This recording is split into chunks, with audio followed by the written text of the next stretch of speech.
E vós, príncipe da milícia celeste, pela virtude divina, precipitai no inferno a Satanás e a todos os espíritos malignos que andam pelo mundo, para perderem as almas.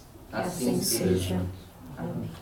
Entregamos cada palavra dessa reflexão a Nossa Senhora e o coração de todos que vão ouvir. Ave Maria, Cheia de graça, o Senhor é convosco. Bendita sois vós entre as mulheres, bendito é o fruto do vosso ventre, Jesus.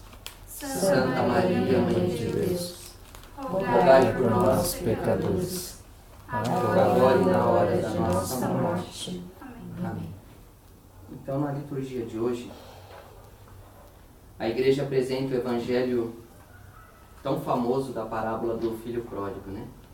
E que a gente ouve, às vezes, tantas explicações assim, boas e bonitas, né, sobre essa parábola. E nós mesmos, pessoalmente, às vezes, também fazemos algumas explicações para nós mesmos, né, alguma reflexão em cima dessa parábola.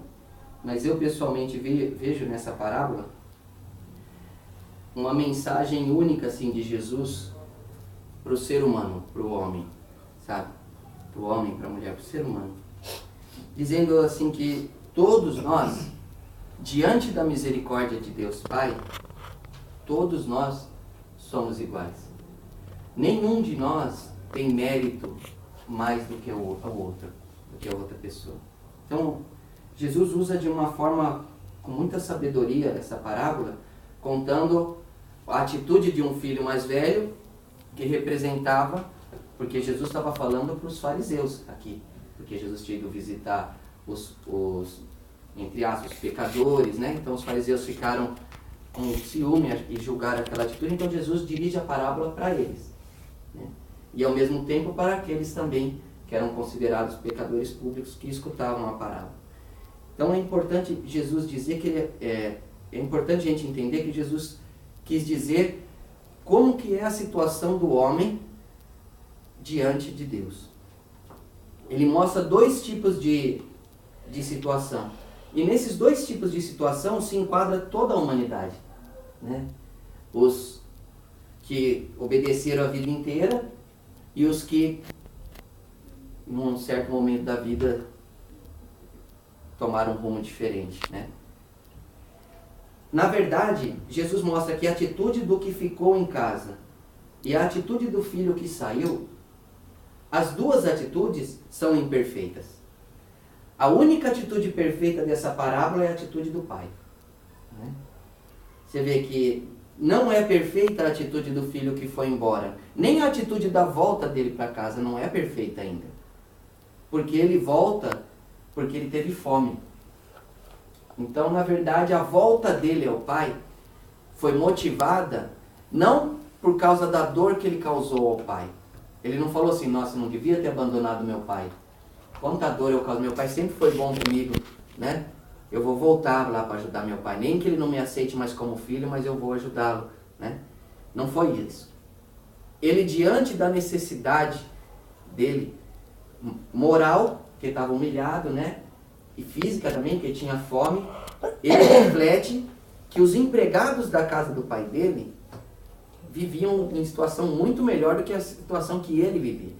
Então, ele vai motivado por um bem pessoal. Ele vai para melhorar a sua condição pessoal. Ele volta ao pai, né? Então, mas ele volta motivado por um bem, né? Entre aspas, assim. Ele volta porque ele vai ter alimento, né? Ele não vai ser humilhado. Então, ele volta de uma forma pensando em si mesmo. O filho mais velho, que não foi embora e fica, quando ele desabafa com o pai, ele expressa que ele é exatamente igual ao pai. Porque ele diz para o pai, eu trabalhei a vida toda aqui, né? E nunca me desse que é um cabrito, querendo dizer assim, eu também trabalhei, mas porque eu também quero coisa para mim. Então, Jesus mostra claramente que a humanidade é assim. Mas que o amor de Deus para com o homem ultrapassa essa fraqueza humana, individualista, egoísta. Porque Deus não olha o mérito de um, a qualidade, a motivação, porque voltou e voltou porque estava assim. Deus espera a nossa volta. Ansioso espera a nossa volta. E já espera uma volta para dar a festa com o novilho gordo, né? com o que ele tem de melhor. Deus nos dará o céu não por causa dos méritos da gente. Aqui, nessa parábola, Jesus fala muito claramente isso. Sabe, o céu não é comprado com atitudes, né? E o céu também não é negado a alguém por causa de atitudes. O céu é graça de Deus. É obra da misericórdia desse pai que espera a volta. Então, se o filho volta, o pai perdoa. Não interessa muito o que motivou aquilo. O pai sabe tudo que ele passou, né? Mas o pai espera porque conhece as limitações, as fraquezas, porque é ele que nos criou, então ele sabe as nossas fraquezas, nossas limitações.